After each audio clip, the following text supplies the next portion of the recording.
Hi Kirby fans, so your Kirby not picking up as it used to. I'm going to show you 3 simple steps to cure that problem. So what we'll do is get straight to it.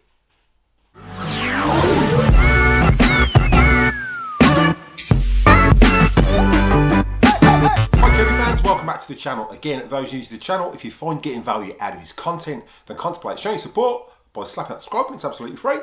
Ding that bell for notifications so you don't miss any upcoming episodes. Give us a big thumbs up and comment down below. I will reply to the comment, and if I like what you comment, I'll pin it to the video. Right, so first up, I want to thank all the subscribers and the new subscribers. Last year was a fantastic year. We hit over 150,000 views. We're heading for 175,000 views any day now.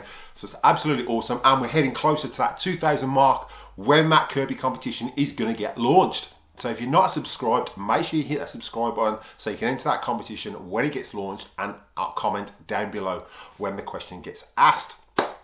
Right, so in today's video, what we're going to be doing is I'm going to be showing you how to get your Kirby running more efficiently.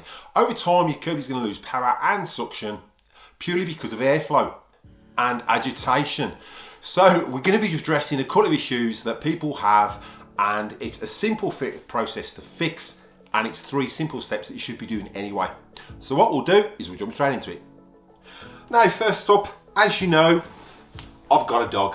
And plenty of other people out there with Kirby's is the main reason for buying a Kirby, purely for picking up all that dog hair. Now, over time, that's going to build up in the bag. So what we're going to do is we're going to run an airflow test. Now, this bag has been here for a month. Okay, so it's going to be pretty full of dog hair. And I'm just going to show you that with the airflow test, what that reduces on your Kirby and how it reduces the airflow and obviously the suction. So what we're going to do is jump in, start her up, leave her running for about 10 seconds, see what the airflow is with that bag in there that's been in there for a month, and then we're going to change the bag and see what the results are. So what we'll do is jump straight into it.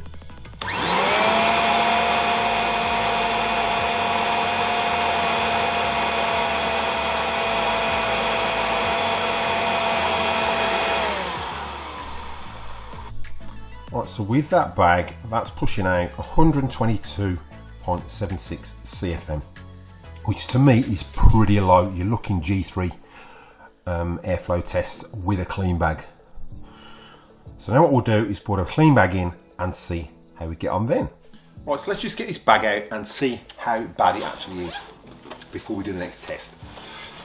So you've got your halfway mark there, and it's literally about there, and I can feel that. That's like a pillow in there. It's actually full of dog hair, and to put it mildly, I can smell it. It's, yeah, not good, and that's just a month with a German Shepherd. So now, so there's a halfway mark, and you can see it's like Santa's bag. Okay, so that one, we're going to change the bag now and put a nice clean new one in. Okay, better hold it the right way up. So I'll put this nice clean new one in. So literally pop it on, hook it over the F-style connector, and we're ready to rock and roll. And zip her up. So what we'll do now is jump in and do an airflow test and see how well this does. Right, so we're just going to run this for 10 seconds again. So headphone users, turn them down.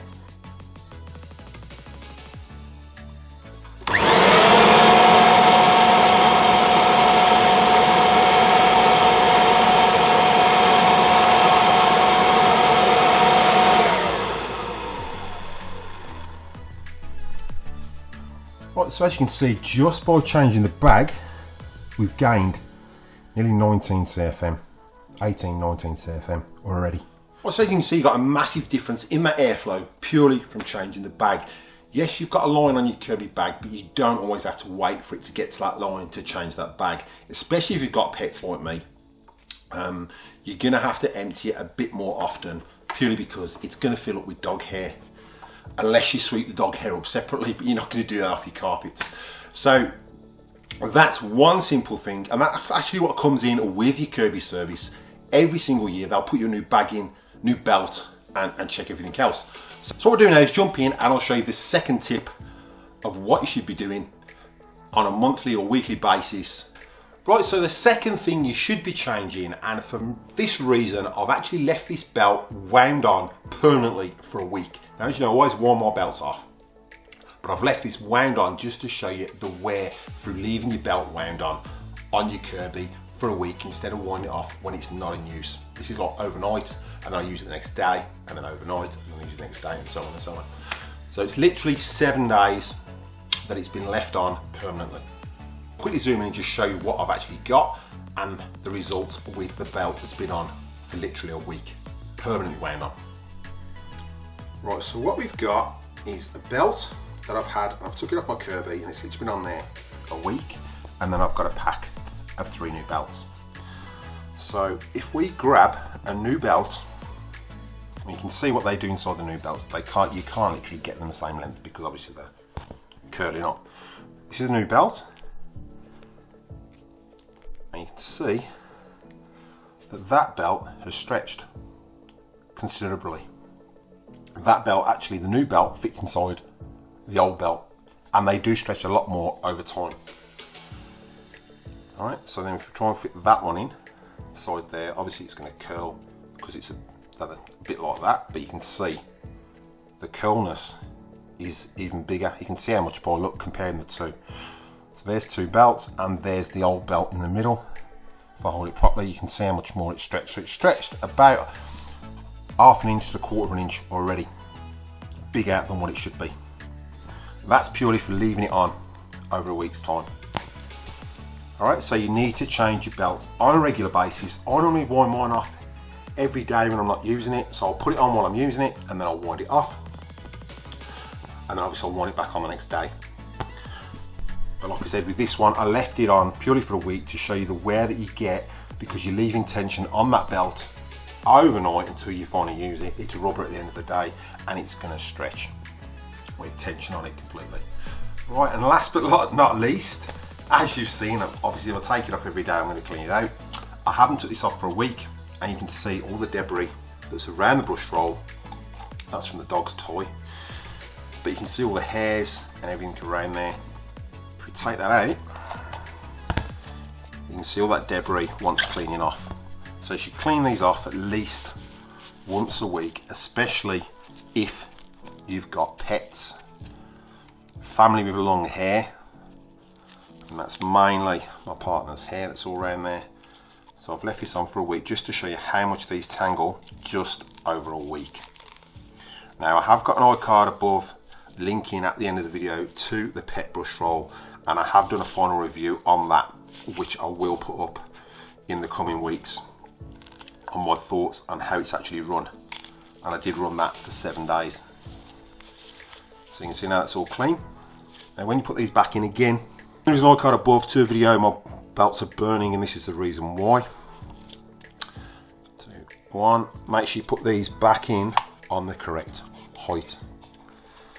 So when you get your Kirby on number 1, I'll just demonstrate again how to check whether your brush roll is worn. So to check our brush roll, and this is something you should be doing every couple of months, get a ruler, sit it across there. So if over time when you check it and it's not 1/8 inch or 3 mil above that ruler, and it's actually flush, so you're not getting agitation when you do that with the ruler, then you obviously want to wind this up from number 1 down to number 2, which will lower the brush rolls.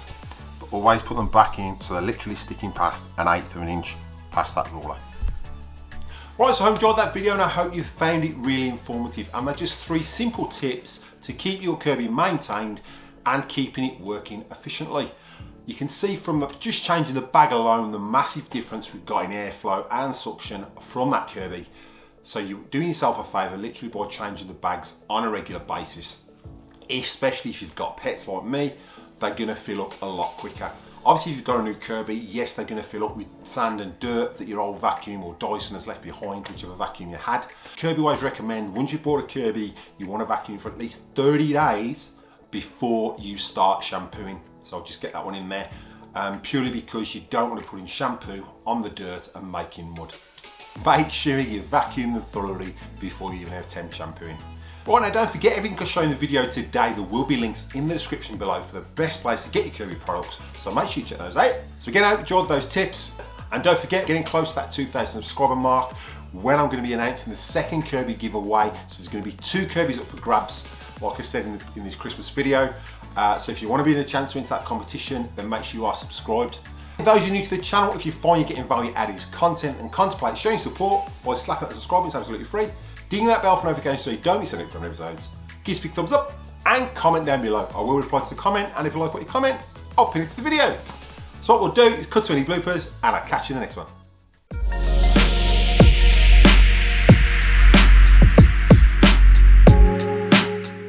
So the second, so make sure you vacuum them full of, make sure